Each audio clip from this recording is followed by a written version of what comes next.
Good morning. Thank you for joining us today. I'm following some incidents, something that's developing in New York, in the subway, and obviously in Brooklyn, and obviously I have family there, and so I'm just monitoring all that was going on, so excuse the brief delay. For starters, as you know, and I'll deal with it first, on April the 10th, we had another officer-involved incident in which use of force, in this case deadly force, was used. And so, again, consistent with our procedures, the Georgia Bureau of Investigation has taken over the investigation totally. They will determine the facts, and then they will turn the case to the district attorney of the Eastern Judicial Circuit for additional investigation or findings. Obviously, this is new to us. This is absolutely unusual. I cannot remember in my time here having these many incidents that occur. And so it might be a coincidence, and I hope that it is. However, I think the prudent thing as an organization is to take a hard look at our procedures, our training, and our support to ensure that we are at all times acting and performing appropriately within the law, within our certifications, and within our procedures.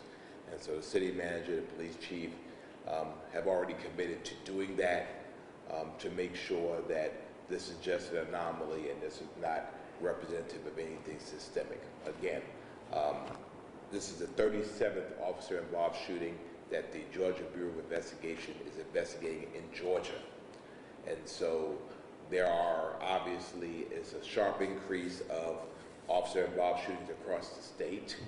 So that gives me some pause to believe that it's something inherently in terms of Savannah. I think it's really where we live. Again, we will support our police officers to act within the law, to defend themselves within the law. And again, it's very clear when deadly force is authorized to be used, and we hope that our officers act all times within that standard. We have among the best trained officers where hopefully these situations become muscle memory, and so we'll just see where the investigation lies. Likewise, as I've always said, on the other end of that equation, there's someone whose life was taken. And so that person is a part of a family somewhere. I don't know the details of the individual involved, but certainly, again, it becomes tragic all the way around. And again, I think, we are just living in a more violent society. And so we have to adjust and act otherwise. The Savannah Police Department, well before it started to become fashionable to do so, we have a behavioral health unit that helps us to interdict non-lethal, non-threatening situations for mental health where possible. And so we have taken it from a grant to now a part of our infrastructure, and I'm hoping that as time goes we can expand that service. But in the meantime, we'll just wait to see what the GBI says, and then we'll go from there. So that'll be the final thing I have to say on this officer-involved shooting. The chief will have no further comment. Any press conferences, any pressers or anything, information that comes will have to come from the GBI or come from the district attorney. We continue to pray for our friends in Ukraine, and we continue to stand with them as they continue to fight for their country. Also, we continue to think about friends in Bryan County, and I'm calling on Savannahans to help. And so we will publish ways that you can help. Fortunately, we have credible helpers in our community. We may not be able to go there and help move stuff. We may not be able to go there and help build stuff, but we have ways to be able to help and give. And we know there are some very defined ways to give. United Way is one of them. And so we will ask Savannahans to do what we do well, and that is to care. And we're asking Savannahans to help our friends right down the street, right down the road. Some of our neighbors work for the city of Savannah. Some of our neighbors come here every single day. And so I'm asking, as a beloved community that we are, to be able to engage and help them in a big way. And I'm sure they will appreciate it. I am also one of the, excited last Thursday, at the confirmation of Kajani Brown Jackson to the U.S. Supreme Court as the first African-American female to be confirmed to such a post. Got a phone call telling me to stand by, and that was on Thursday afternoon, late Thursday afternoon, and then got an invitation, did another phone call asking me to whether I could be in D.C. by 10 o'clock the next day. So thanks to my awesome team, we got to the airport within a pretty short period of time and was in D.C. early the next morning, a little after midnight, and a little after 10:30 I arrived at the White House. Maybe 10 mayors from across the country, and to be here for this historic opportunity. For me, it's an opportunity to, that Savannah was at the table. Plenty of bigger cities, but yet Savannah was in that mix.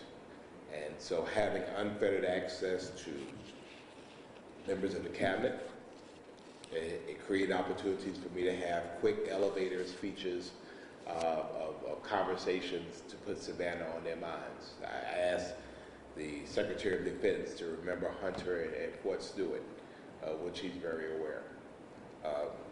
Briefly talked with the Secretary of State. So for us, it means that we need to have these relationships. I'm glad we have them. The invitation is not my first, actually, but the first I was able to take advantage of to witness this history. And more importantly, I think, I said it during an interview, for little girls, and for little black and brown girls, their dreams now have a face. They now have a face. And babies being born today will grow up never knowing a time when it was not. A very diverse Supreme Court. As a matter of fact, more diverse has ever been, more women than there has ever been. And so I just think that our country moves to be a more perfect union, and we work to get there. And we work to get there intentionally. And so I was excited to be there and excited to be a part of that experience. I'm also one of the signatories to a letter to Georgia Governor Brian Kemp from Georgia mayors asking him not to sign SB 319, which would allow hidden, loaded firearms to be carried in our communities without a permit or its background check process.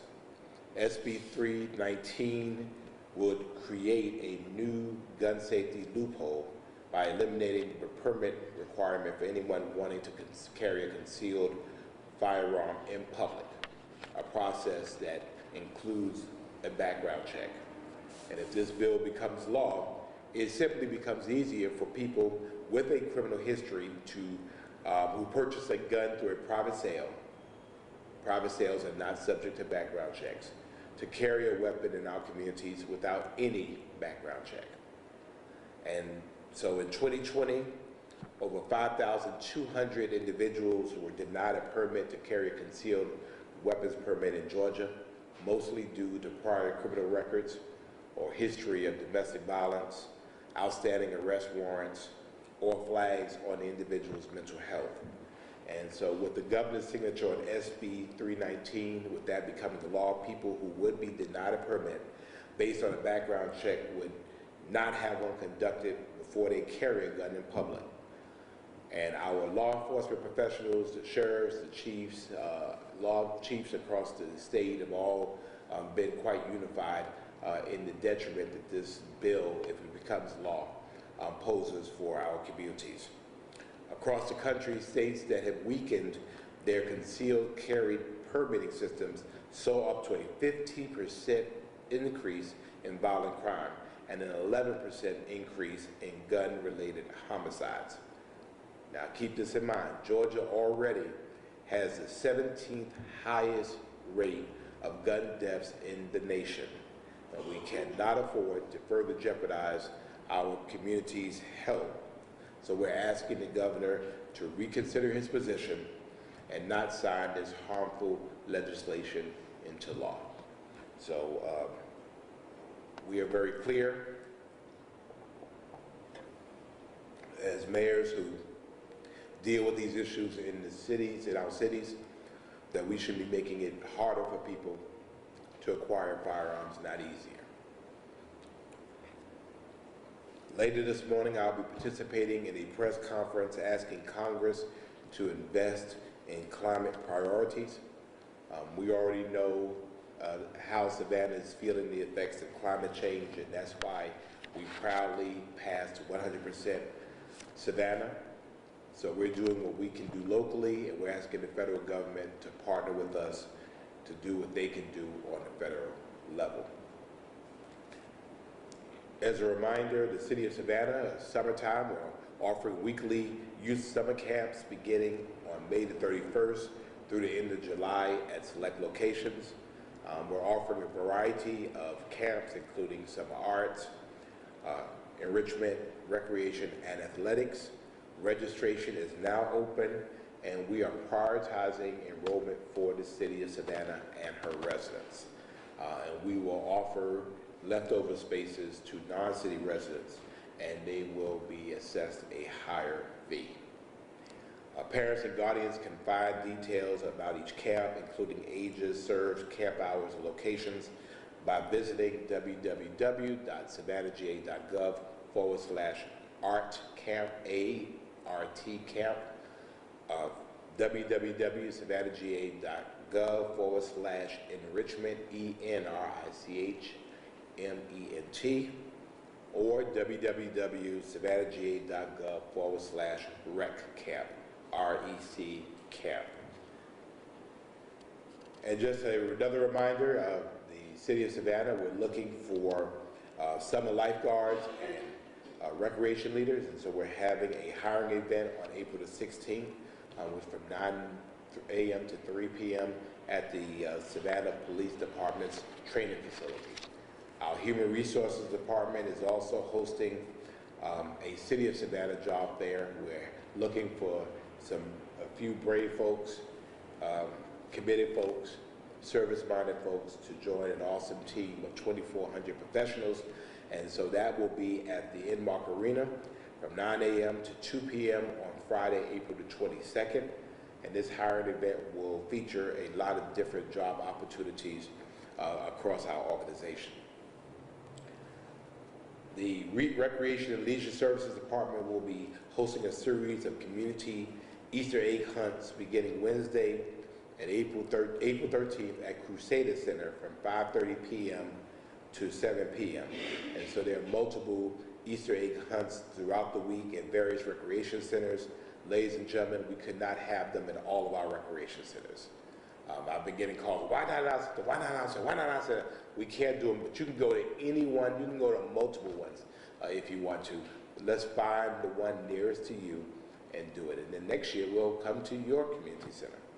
So this is free to residents, again, residents.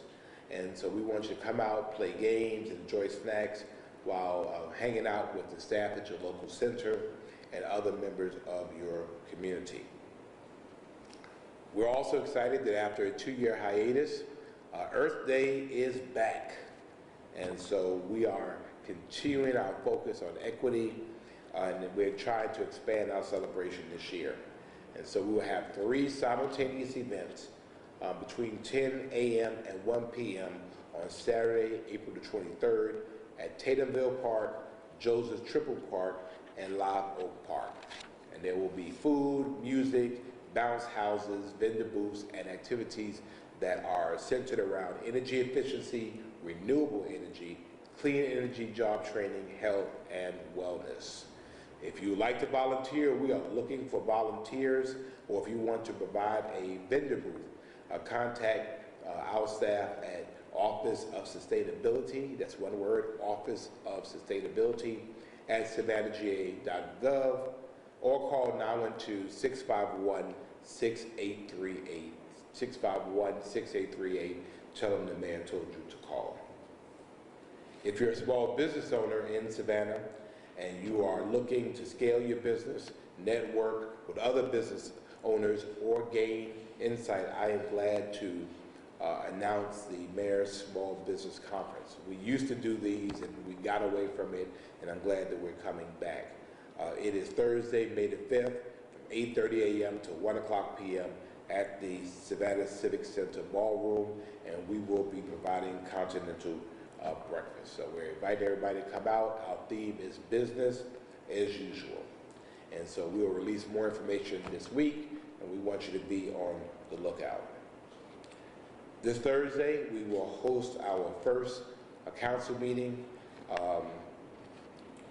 in April, and we will discuss during our workshop city space planning.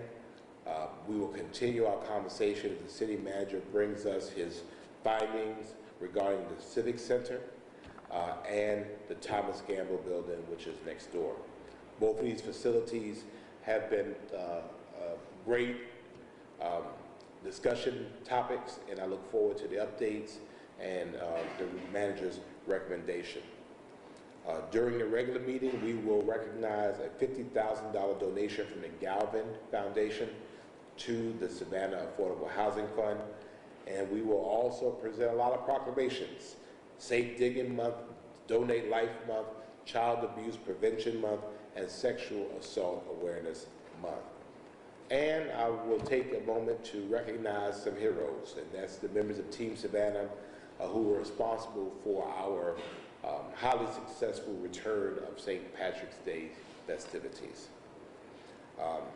We will also authorize $255,000 to expand shot spotter coverage. We've talked about this before, and this was a goal of the council. When this is complete, we will now have shot spotter in every district in our city, and so that was something we wanted to do. $584,000 for a violence interrupter program, or continuing that program. $98,000 for senior meals through the Senior Citizens Incorporated, and several equipment purchases for the sanitation department as promised during our Back to Basics commitment. We will also have on the agenda, strangely enough, the purchase, and this was totally coincidental, of a use of force simulator for our police department. And this was something that we was already on the agenda to do, and it just coincides with all this going on. We usually share one, but as the largest department literally in our region, we just think we need to have our own, so we can dictate when and how often our officers are training. And we're going to create the opportunity, I know some of you might have been through it before, we'll create the opportunity for you all to go through it again. I think it's important, particularly when people say what officers could have done or should have done, that they see it through an officer's eyes. And so we'll create that opportunity once we get it, purchase it, and get it up and running, to see how well you all do in this.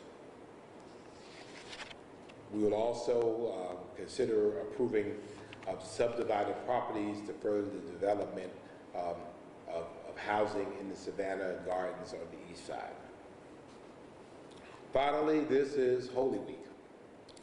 This is the most significant week in the Christian calendar as we observe the triumphant entry, betrayal, crucifixion, and resurrection of Jesus the Christ.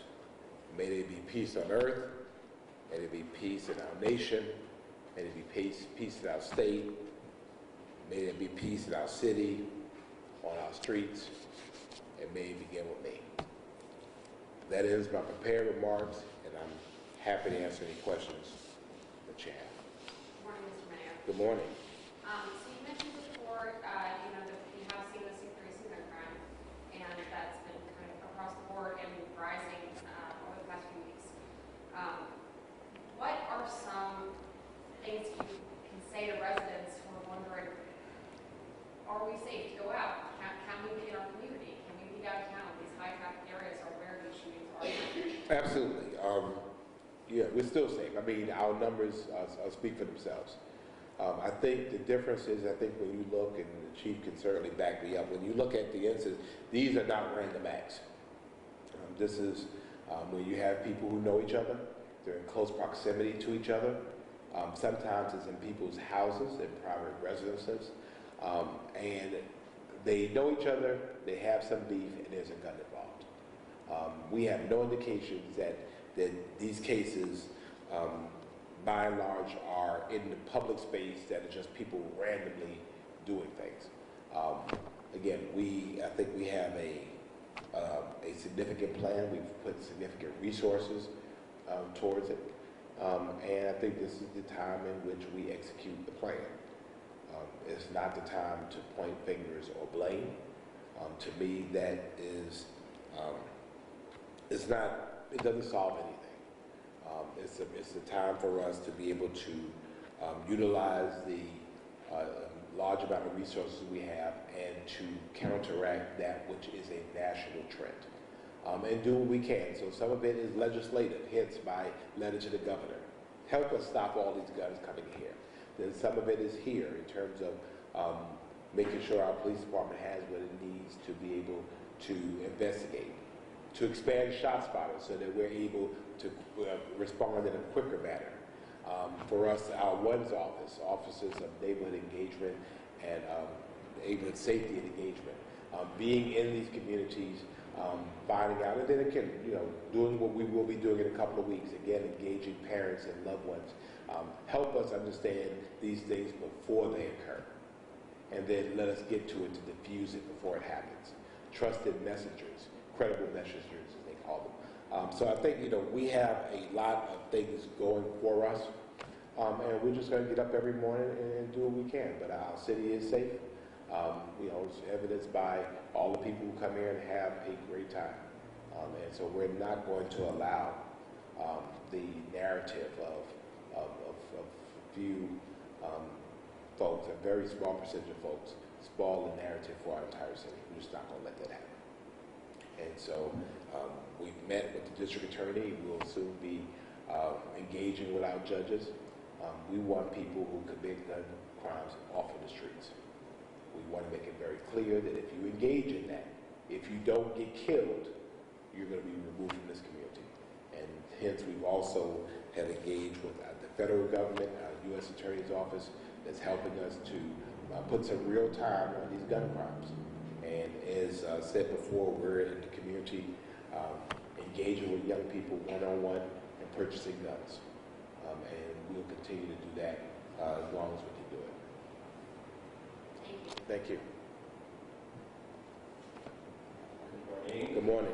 You talked about Senate Bill 319 and really gave some statistics of other states that really have seen that sharp increase in violent crime. Have you seen support from other mayors in this area, or even some people that have signed, other mayors that have signed Senate Bill, or your letter to the governor asking them to not sign that? That I've seen. Or is there support from other mayors? Yes. Yeah, I'm one of the signatories. Yes, there are several mayors, and the number is growing because we recognize what this means. I was having a conversation with Mayor Eric Adams in New York and in Washington a couple of weeks ago, and he was just talking about that they found a lot of the guns that are illegal often are traced back to Georgia. Now, that concerns me. I mean, obviously, it means that that obviously it's so easy to get it again. You know, be very, very clear because it's always misinterpreted, misconstrued. We are fully supportive of the Second Amendment. We believe in the right to keep and bear arms.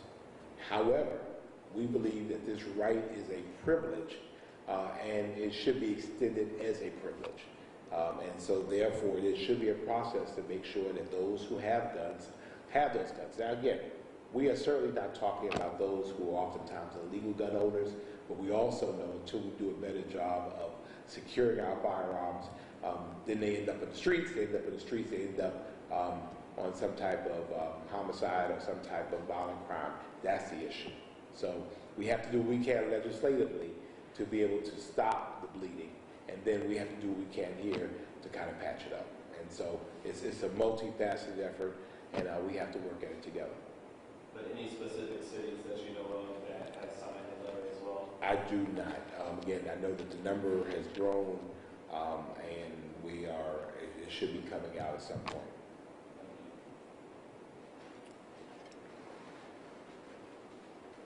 Good morning, Mr. Mayor. Good morning.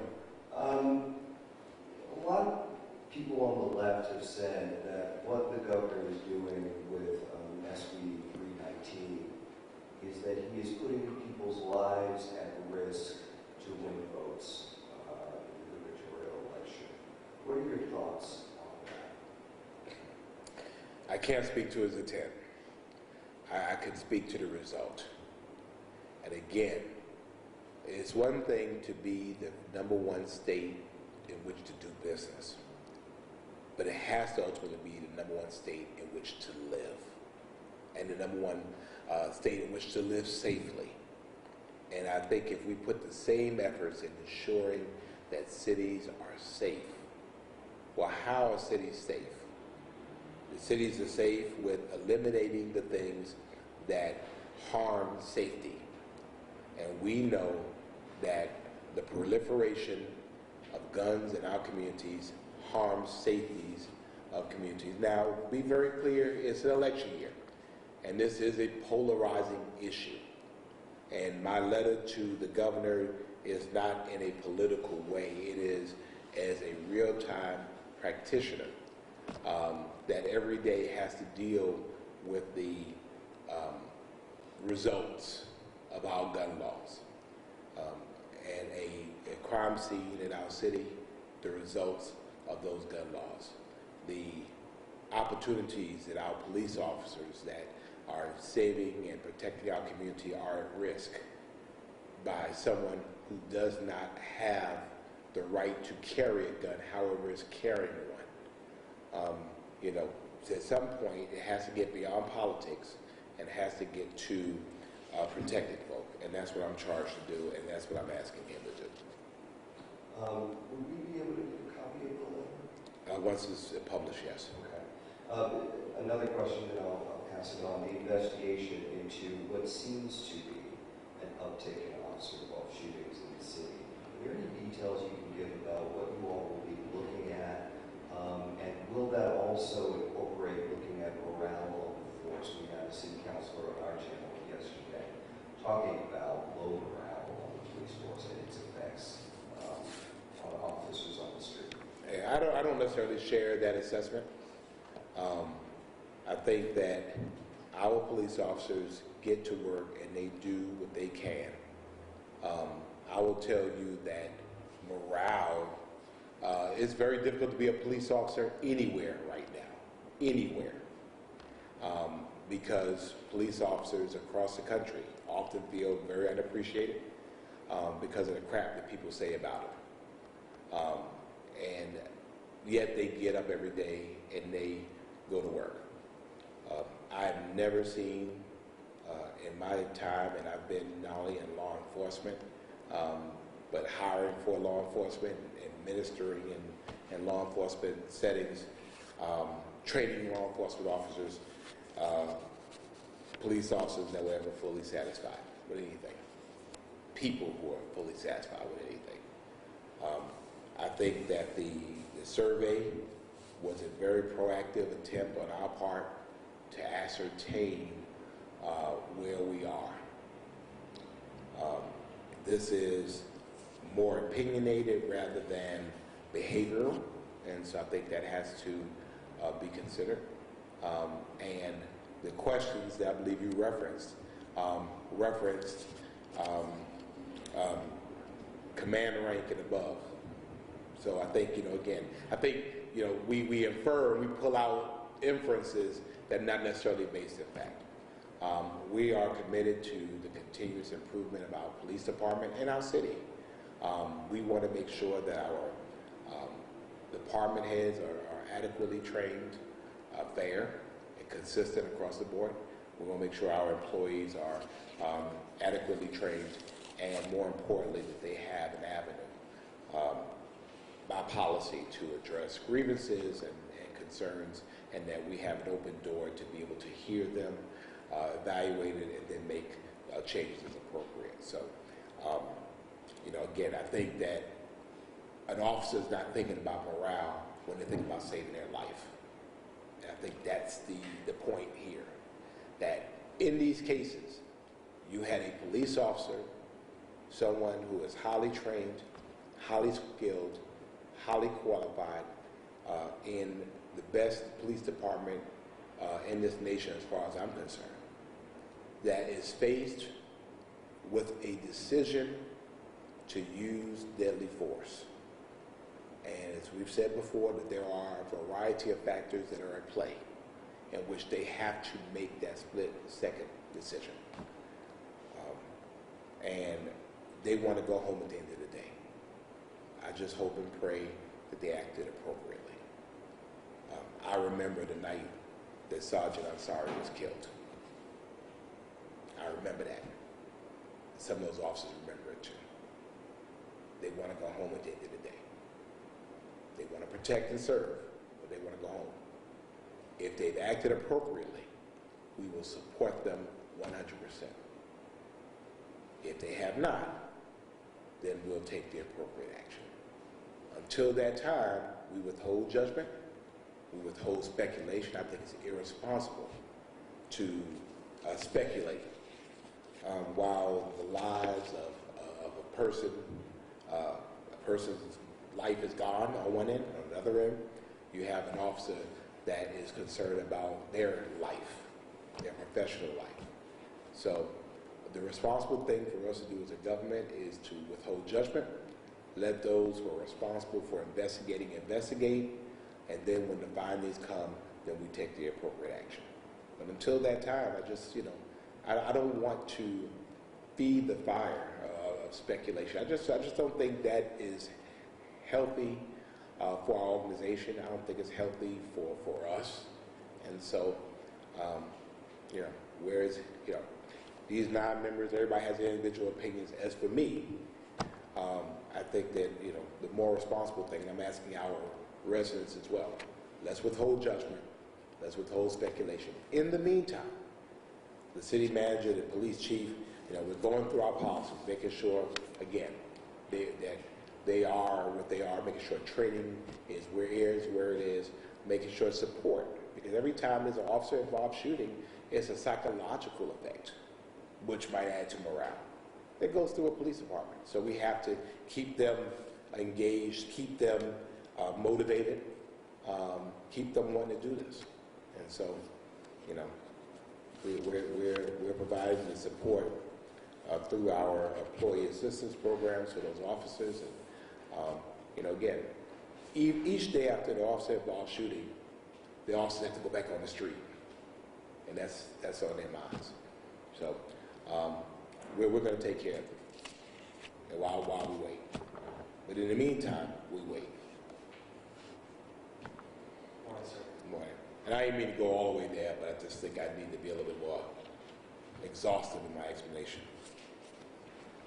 On to a different topic. A colleague of the 2nd District has been engaging with citizens in his area on a topic that's come up several times in the past, STDRs in downtown, operating sometimes outside of the legal bounds. I wanted to know if you've been tracking those conversations, and if you could just touch on the city's commitment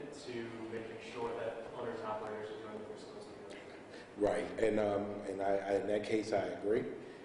We have rules, and so this is an issue of compliance, and we need to make sure we ensure compliance and make sure that the penalties are severe for those who do not comply. This is a very interesting issue as we balance economic development with people's rights to live in a community. And unfortunately, we get a lot of tips. We have people calling us all the time saying, hey, this was in the Airbnb, or this was in this, or this was in that, and they're nowhere near the communities in which they're allowed. So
yeah, more officers here, more officers here.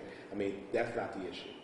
We have a variety of means of being able to evaluate. As a matter of fact, we have more cameras downtown than anywhere else. So we have eyes and ears on what's going on, and so we will continue to address it in that way.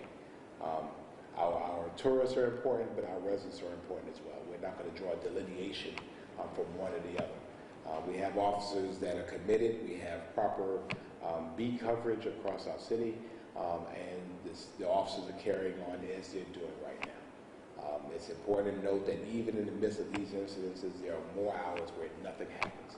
Many, many more hours in which things happen. The last incident happened at 3 o'clock in the morning, 3:25 in the morning. So again, nobody around, it just happened. We're fine, we're good, our city is safe, and we'll continue to do what we can legislatively, politically, and also locally to be able to address what is a growing issue in our community. Thank you. All right, make it a good week. Thank you.